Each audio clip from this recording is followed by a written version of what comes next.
Hey Gestaknights, Gesta here with another Read Aloud video. In this video, I will be reading Harry Potter and the Sorcerer's Stone by J.K. Rowling, Chapter 10, Halloween. Are you ready? Let's begin.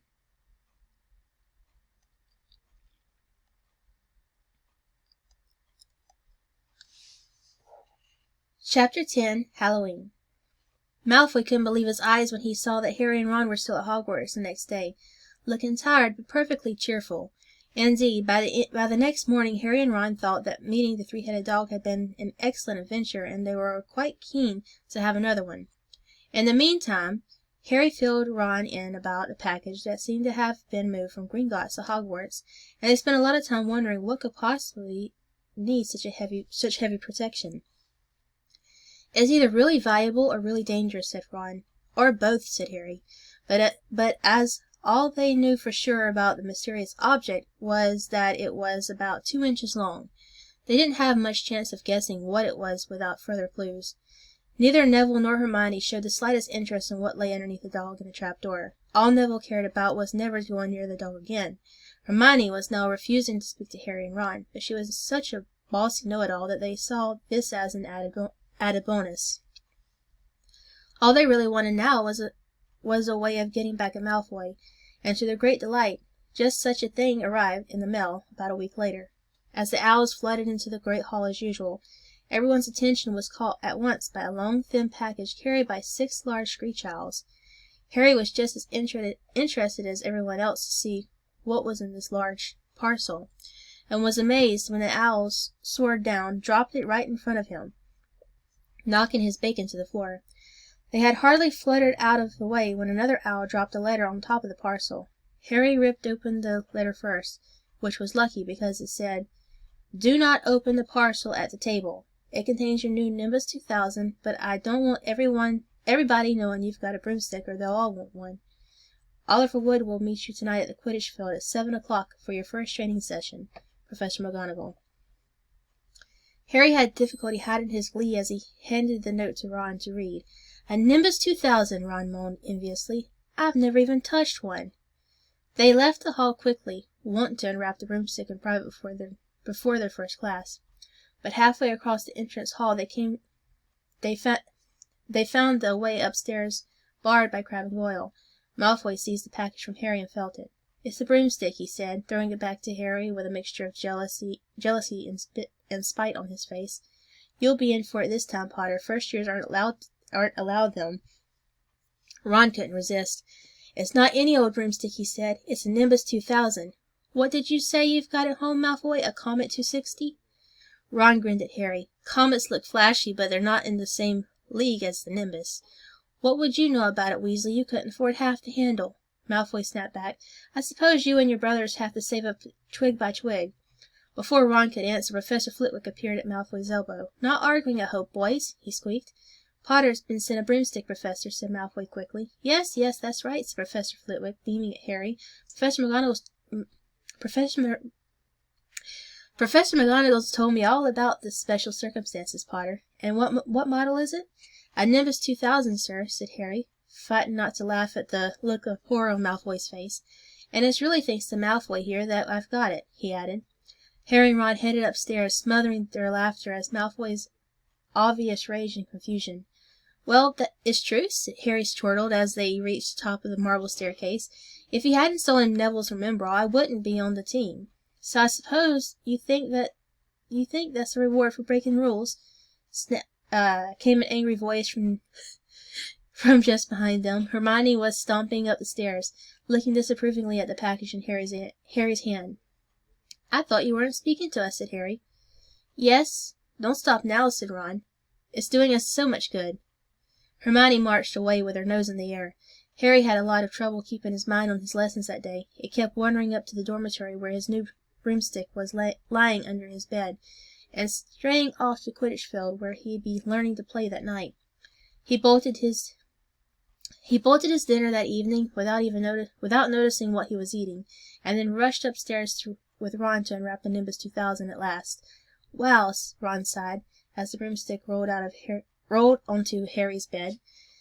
Even Harry, who knew nothing about the different brooms, thought it looked wonderful, sleek and shiny with a mahogany handle. It had a long of neat, straight twigs and the Nimbus 2000 written in gold near the top.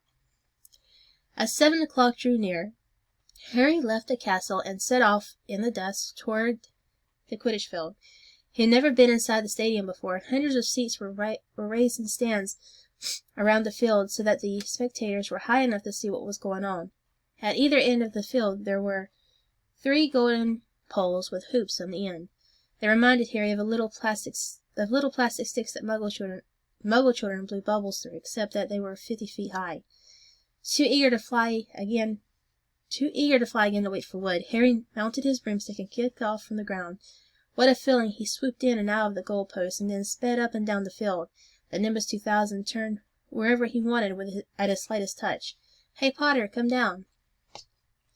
Oliver Wood had arrived. He was carrying a large wooden crate under his arm. Harry landed next to him. "Very nice," said Wood, his eyes glinting. "I see what McGonagall meant. You really are natural. I'm just going to teach you the rules this evening. Then you'll be joining team practice 3 times a week." He opened the crate. Inside were 4 different sized balls.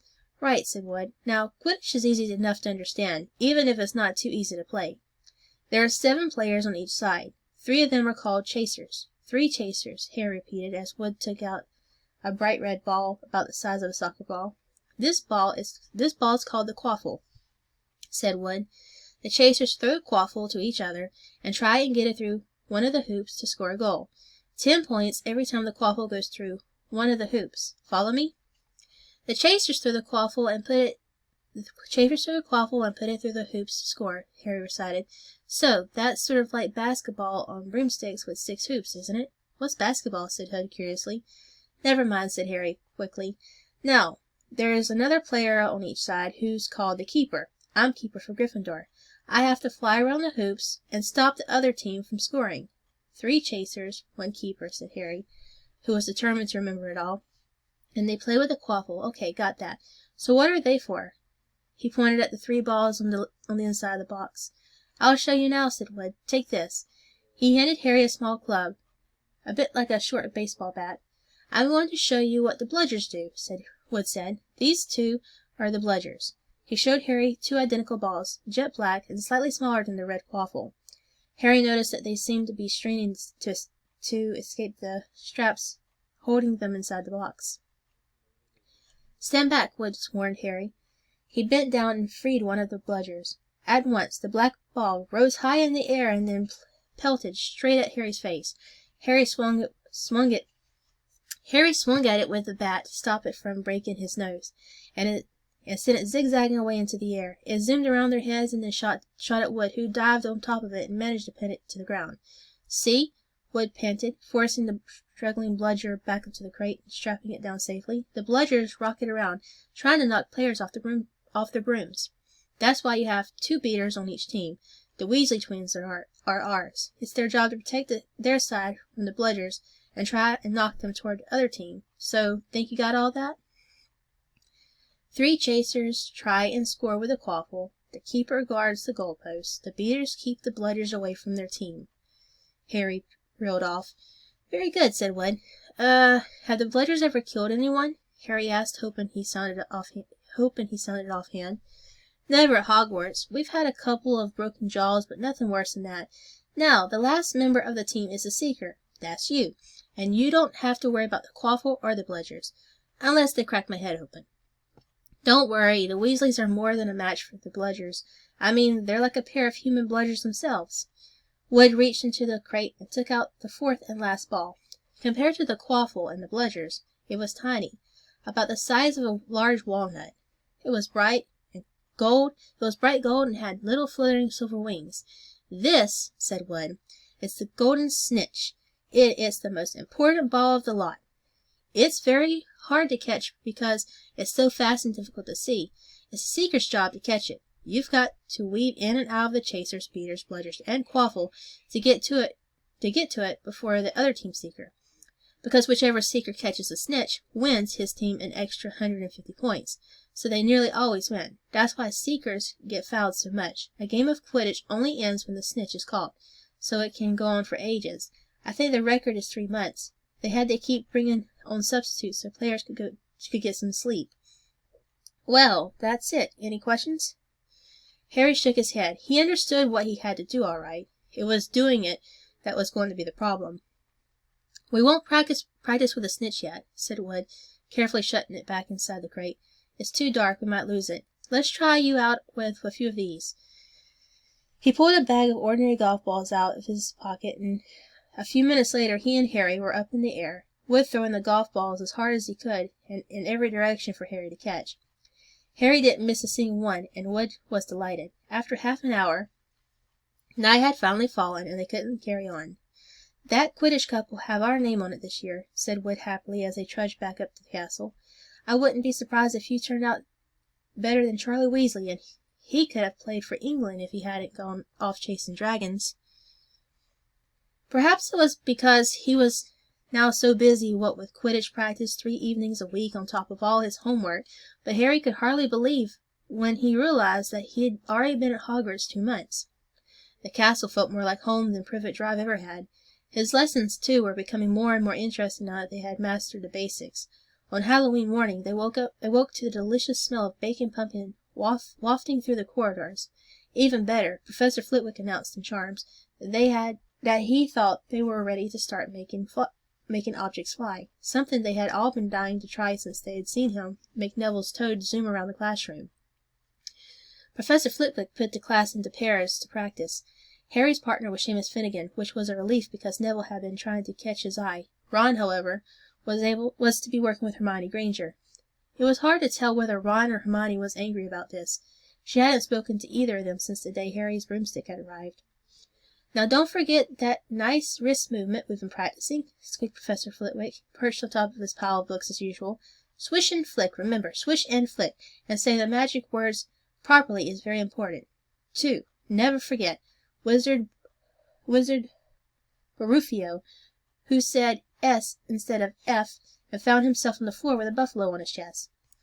It was very difficult. Harry and Seamus swished and flicked, but the feather they were supposed to be sending skyward just lay on the desktop. Seamus got so impatient that he prodded it with his wand and set it to fire. Harry had to put it out with his hat. Ron at the next table wasn't having much more luck. "Wingardium Leviosa," he shouted, waving his long arms like a windmill.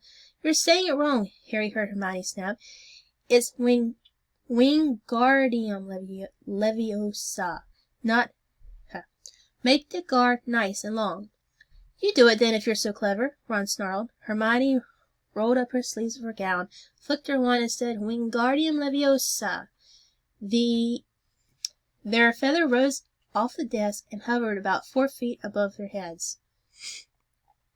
"Oh, well done!" cried Professor Flitwick, clapping. "Everyone see here, Miss Granger's done it." Ron was in a very bad mood by the end of the class. "It's no wonder no one can stand her," he said to Harry as they pushed their way into the crowded corridor. "She's a nightmare, honestly." Someone knocked into Harry as they hurried past him. It was Hermione. Harry caught a glimpse of her face, and was startled to see that she was in tears. "I think she heard you." "So," said Ron, but he looked a bit uncomfortable. "She must have noticed she's got new friends." Hermione didn't turn up for the next class, and wasn't seen all afternoon. On their way down to the great hall for the Halloween feast, Harry and Ron heard Parvati Patel telling her friend Lavender that Hermione was crying in the girls' bathroom and wanted to be left alone. Ron looked still more awkward at this, but a moment later they had entered the great hall, where the Halloween decorations put Hermione out of their minds. 1,000 live bats flared from the walls and ceiling, while 1,000 more swooped over the tables in low black clouds, making the candles and the pumpkins stutter. The feast appeared suddenly on the golden plates, as it had at the start of the term banquet. Harry was just helping himself to a baked potato when Professor Quirrell came sprinting into the hall, his turban askew and terror on his face. Everyone stared as he reached Professor Dumbledore's chair, slumped against the table, and gasped, "Troll! In the dungeons! Thought you ought to know." He then sank to the floor in a dead faint. There was an uproar. It took several purple firecrackers exploding from the end of Professor Dumbledore's wand to bring silence. "Prefects," he rumbled, "lead your houses back to the dormitories immediately." Percy was in his element. "Follow me, stick together, first years. No need to fear the troll if you follow my orders. Stay close behind me, now. Make way, first years coming through. Excuse me, I'm a prefect." How could a troll get in? Harry asked as they climbed the stairs. Don't ask me. They're supposed to be really stupid, said Ron. Maybe Peeves let it in for a Halloween joke. They passed different groups of people hurrying in different directions as they jostled their way through a crowd of confused Hufflepuffs. Harry suddenly grabbed Ron's arm. I've just thought. Hermione. What about her? She doesn't know about the troll. Ron bit his lip. Oh, all right, he snapped, but Percy better not see us. Ducking down, they joined the Hufflepuffs going the other way, slipped down a deserted side corridor, and hurried off to the girls' bathroom. They had just turned the corner when they heard quick footsteps behind them. Percy! Hissed Ron, pulling Harry behind a large stone griffin.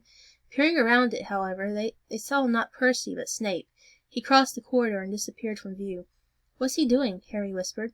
Why isn't he down in the dungeons with the rest of the teachers? Search me. Quietly as possible, they crept along the next corridor after Snape's fading footsteps. He's heading for the 3rd floor, Harry said, but Ron held up his hand. Can you smell something? Harry sniffed, and a foul stench reached his nostrils, a mixture of old socks and the kind of public toilet no one seems to clean. And then they heard it, a low grunting, and the shuffling footfalls of gigantic feet. Ron pointed at the end of the passage to the left. Something huge was moving toward them. They shrank into the shadows and watched as it emerged into a patch of moonlight. It was a horrible sight. 12 feet tall, its skin was a dull granite gray, its great lumpy body like a boulder with a small bald head perched on top like a coconut. It had short legs thick as tree trunks with flat horny feet. The smell coming from it was incredible. It was holding a huge wooden club, which dragged along the floor because its arms were so long. The troll stopped next to a doorway and peered inside. It waggled its long ears, making up its tiny mind, then slouched slowly into the room. The key's in the lock, Harry muttered. We could lock it in. Good idea, said Ron nervously. They edged towards the open door, mouths dry, praying the troll wasn't about to come out of it. With one great leap, Harry managed to grab the key, slam the door, and lock it. Yes! Flushed with their victory, they started to run back up the passage, but as they reached the corridor, they heard something that made their hearts stop. A high, petrified scream. And it was coming from the chamber they had just chained up. Oh, no, said Ron, pale as the Bloody Baron. It's the girls' bathroom, Harry gasped. Hermione, they said together. It was the last thing they wanted to do, but what choice did they have? Wheeling around, they sprinted back to the door and turned the key, fumbling in their panic. Harry pulled the door open and ran inside. Hermione Granger was shrinking against the wall opposite, looking as if she was about to faint. The troll was advancing on her, knocking the sinks off the walls as it went. Confuse it, Harry said desperately to Ron, and seizing up a tap, he threw it as hard as he could against the wall. The troll stopped a few feet from Hermione. It lumbered around, blinking stupidly to see what had made the noise. Its mean little eyes saw Harry. It hesitated, then made for him instead, lifting its club as it went. Oi, pea-brain! Yelled Ron from the other side of the chamber, and he threw a metal pipe at it. The troll didn't even seem to notice the pipe hitting its shoulder, but it heard the yell and paused again, turning its ugly snout toward Ron instead, giving Harry time to run around it. Come on, run, run! Harry yelled at Hermione, trying to pull her toward the door. But she couldn't move. She was still flat against the wall, her mouth open in terror. The shouting and the echo seemed to be driving the troll berserk. It roared again and started toward Ron, who was nearest and had no way to escape. Harry then did something that was both very brave and very stupid. He took a great running jump and managed to fasten his arms around the troll's neck from behind. The troll couldn't feel Harry hanging there, but even a troll will notice if you stick a long bit of wood up his nose. And Harry's wand had still been in his hand when he had jumped, and it had gone straight up one of the troll's nostrils. Howling with pain, the troll twisted and flailed its club, with Harry clinging on for dear life. Any second the troll was going to rip him off or catch him in a terrible blow with the club. Hermione had sunk to the floor in fright. Ron pulled out his own wand. Not knowing what he was going to do, he heard himself cry the first spell that came into his head. Wingardium Leviosa! The club flew suddenly out of the troll's hand, rose high up into the air, turned slowly over, and dropped with a sickening crack onto the owner's head. The troll swayed on the spot, and then it fell flat on its face with a thud that made the whole room tremble. Harry got to his feet. He was shaking and out of breath. Ron was standing there with his wand still raised, staring at what he had done. It was Hermione who spoke first. "Is it dead?" "I don't think so," said Harry. "I think it's just been knocked out." He bent down and pulled his wand out of the troll's nose. It was covered in what looked like lumpy gray glue. Ugh, troll boogers. He wiped it on the troll's trousers. A sudden slamming and loud footsteps made the three of them look up. They hadn't realized what a racket they had been making, but of course someone downstairs must have heard the crashes and the troll's roars. A moment later, Professor McGonagall had come bursting into the room, closely followed by Snape, with Quirrell bringing up the rear. Quirrell took one look at the troll, let out a faint whimper, and sat quickly down on the toilet, clutching his heart. Snape bent over the troll. Professor McGonagall was looking at Ron and Harry. Harry had never seen her look so angry. Her lips were white. Hopes of winning 50 points for Gryffindor faded quickly from Harry's mind. "What on earth were you thinking of?" said Professor McGonagall with a cold fury in her voice. Harry looked at Ron, who was still standing with his wand in the air. "You're lucky you weren't killed. Why aren't you in your dormitory?" Snape gave Harry a swift, piercing look. Harry looked at the floor. He wished Ron would put his wand down. Then a small voice came out of the shadows. "Please, Professor McGonagall, they were looking for me. Miss Granger." Hermione had managed to get to her feet at last. "I went looking for the troll because I thought I could deal with it on my own, you know, because I read all about them." Ron dropped his wand. Hermione Granger telling a downright lie to a teacher. If they hadn't found me, I'd be dead now." Harry stuck his wand up the nose, and Ron knocked it out with his own club. "They didn't have time to come and fetch anyone. It was about to finish me off when they arrived." Harry and Ron tried to look as though this story wasn't new to them. "Well, in that case," said Professor McGonagall, staring at the three of them. "Miss Granger, you foolish girl, how could you think of tackling on a mountain troll on your own?"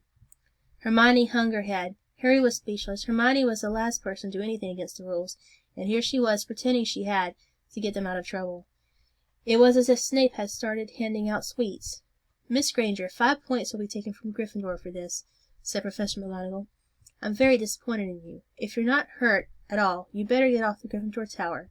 Students are finishing the feast in their houses." Hermione left. Professor McGonagall turned to Harry and Ron. "Well, I still say you were lucky, but not many first-years could have taken on a full-grown mountain troll. You each win Gryffindor 5 points. Professor Dumbledore will be informed of this. You may go." They hurried out of the chamber and didn't speak at all until they had climbed 2 floors up.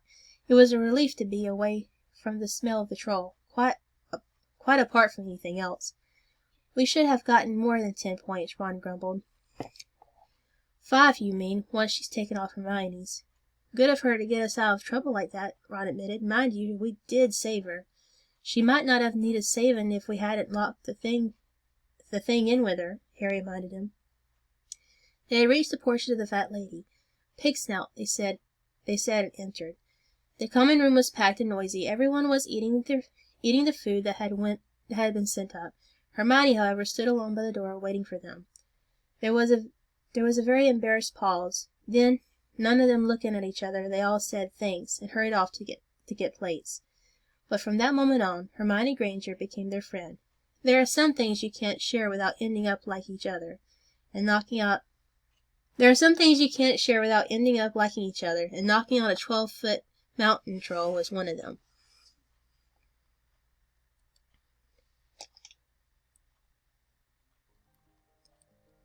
I hope you all enjoyed this read aloud. Join me next time for Chapter 11, Quidditch.